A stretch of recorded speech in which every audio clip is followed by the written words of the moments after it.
Hello, my horror-loving dudes. I'm Killjoy Jake, and today we have an update on the Exorcist reboot, the Dead by Daylight movie, and also a very weird Scream 6 marketing stunt that y'all will want to know about. Now let's get into it. Well, sometimes death is better. Getting right into the Exorcist reboot update coming from director David Gordon Green and also a lot of the crew that worked on the past couple of Halloween movies we've gotten over the past 4 or 5 years. Okwe Okpakwasili has just joined the cast, and if you have no idea who that is, I'm going to give you a little rundown on her. Okwe is a stage performer who does some really intense shows, and I just watched the trailer for Bronx Gothic, and I highly recommend watching it. It's super powerful just in the trailer. You can't tell me she's not going to get possessed and act like a demon at one point in this movie. Come on! She would be perfect for getting possessed by Pazuzu. That's such a weird thing to say about somebody, but come on. This is a rare positive I have with this movie, because I'm not super hot on David Gordon Green right now, especially after rushing Halloween Ends, and it appears that he's rushing The Exorcist too. But I'm staying open-minded with this. I don't want to talk too negatively about it until I see it. Like I said, today's update is a big positive. I think that this is a wonderful person to join the cast of a new Exorcist film. I just wish that this crew, which just worked on all of the past 3 Halloween films, I wish they would just take a little break.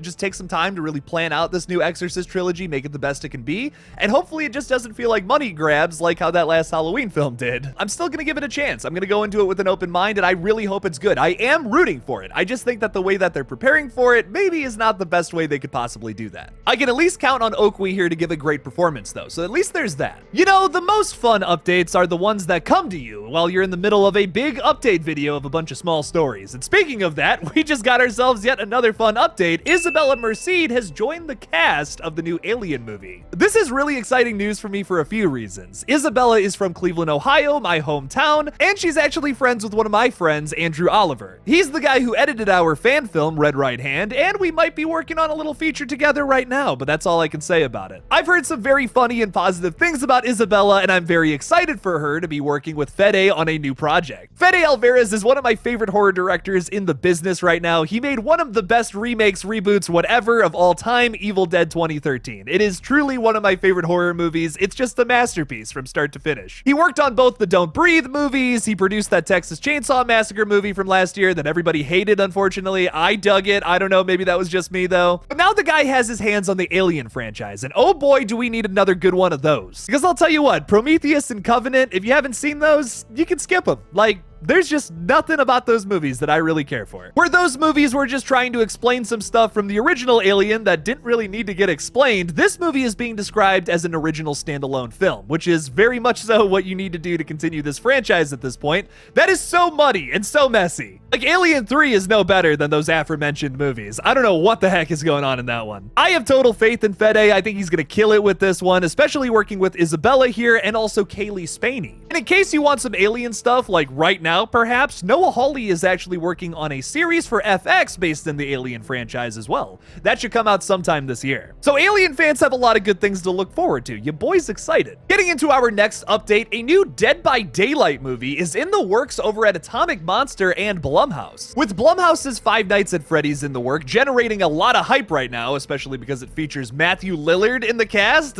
Scream fans, who's excited for that? We yet again have another video game adaptation coming from the company, as well as James Wan's Atomic Monster. The search for a writer-director is currently underway, but Stephen Mulroney, the executive vice president at Behavior Interactive, said we couldn't be more thrilled to work with Jason Blum and James Wan, two giants of the horror film industry, to further expand the Dead by Daylight universe. At Behavior, our motto is to create unique moments together forever. Atomic Monster and Blumhouse are the ideal partners to craft Dead by Daylight's killer entrance onto the big screen. James Wan shared his own statement to Variety by saying, "In Dead by Daylight, the Behavior team has created a love letter to the world of horror, building an incredible environment teeming with atmosphere and terrifying villains. Perfect for a scary cinematic adaptation. We're big fans of the game at Atomic Monster and are thrilled to be teaming up with Blumhouse to bring this frighteningly visceral world to the big screen." Jason Blum also commented on this, saying, "We know there are so many fans of Dead by Daylight out there and think it's imperative we find someone who appreciates and loves the world as much as we do to help us bring the game to the big screen. We know our partners at Behavior and Atomic Monster will help us bring the best version of the game to life. I've never been super keen on video game adaptations unless it's the Resident Evil movies that suck so bad I love them. I'm gonna be straight up with you, that's just the nostalgia talking. But as far as video game adaptations go, there's not too many good ones. In fact, the best one I've seen so far is The Last of Us right now, which is brand new. In fact, they're not even done with the first season yet. Video game movie adaptations are notoriously not so great, but I feel like if anyone can make them good, it's Blumhouse and Atomic Monster here. In fact, we're already starting to see a change in that regard. Looking at the Sonic movies, the new season of The Last of Us, and also I have some high hopes for Five Nights at Freddy's. So I really think we're starting to change that kind of crappy stereotype, which really sucks. Just like Steven from Behavior Interactive said, these two are some horror giants in the industry right now, and I can really see them putting together something great here. That's really going to depend on who writes the script and who directs, though, at the end of the day. So hopefully we get that announcement soon. If you're excited for this, though, leave me something about it in the comments. All right, now let's get into the update that most of you probably skipped to. Ghostface has been appearing all over the place in continental United States and different video cameras. It's a very strange marketing stunt that I think the Scream 6 team is pulling off right now. The Scream franchise's notorious killer has been spotted in several cities across America leading up to the release of Paramount Pictures' Scream 6 on March 10th. As you can see in these various pictures, we see the slasher staring directly into the camera of several prominent live feeds, including California, Colorado, and also this blizzard in Arizona. Am I the only person who thinks it's weird that there was a blizzard in Arizona? That's the weirdest thing from all of this. I've been to Arizona once and it was 125 degrees there. I'm not even kidding. Y'all are getting more snow and ghost faces than us people here in Ohio. I'm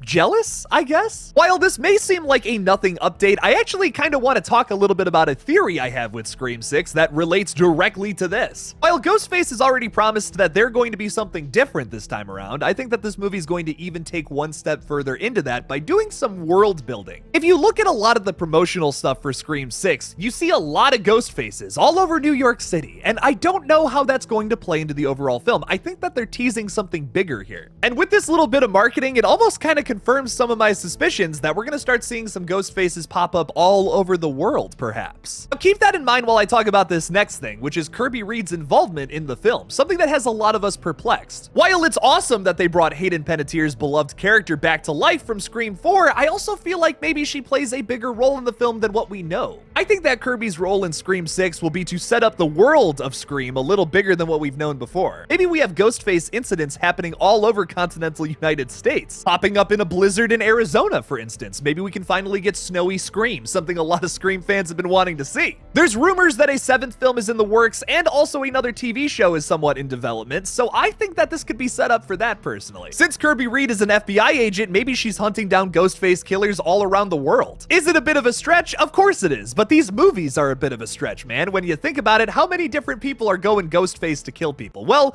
so far the answer to that question is 9 people. That's a lot of people going crazy and murdering people. It could kind of be like the first 2 seasons of the Scream TV show, but like with the Ghostface mask, actually. And unlike season 3, it won't suck. Personally, I feel like they're teasing to us that there's something bigger that we don't know about happening in Scream 6. But what do you all think about that? Do you think we could be setting up to like this kind of world building idea that there's more ghost faces all around the world inspired by the events of the past 2 films? Leave me something about it in the comments below. Thank you all so much for watching this little update video. Don't forget to like this video and subscribe for more horror content in the future. Please consider supporting me on Patreon by clicking that link in the description below. Thank you all for watching again, and as always, don't forget to kill it out there, y'all.